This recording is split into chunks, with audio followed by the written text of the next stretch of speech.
Malvani pattern काय आहे आणि कशा पद्धतीने तिकडं झोपडपट्टीच्या माध्यमातून या जिहादी बांगलादेशींना वसवण्यात येतं?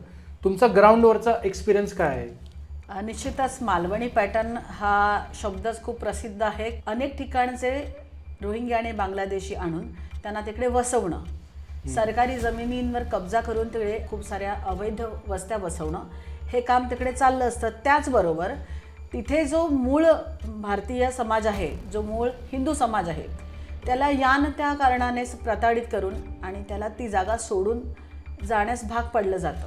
म्हणजे एकतर त्याला जास्त किंमत देऊन आणि विकायला लावलं जातं, किंवा तो विकून जात नसेल तर त्याला इतका त्रास दिला जातो की तो सोडून जातो. या व्यतिरिक्त ज्या महिला आहेत, म्हणजे मुली आहेत, मला महिलाच म्हणावं लागेल, कारण विवाहित महिलांना तिकडे लव जिहादच्या जाळ्यात फसवलं जातं. त्यांच्या मुलांसकट त्यांना मुस्लिम बनवलं जातं, कन्व्हर्ट केलं जातं. अशाच प्रकारे हिंदू धर्म रक्षणासाठी अजून कोण कोण काय काय काम करतं हे जाणून घेण्यासाठी हिंदवी स्वराज्य स्पीक्स या फेसबुक चॅनलला, इंस्टाग्राम चॅनलला आणि यूट्यूब चॅनलला लाईक, फॉलो, सबस्क्राईब नक्की करा.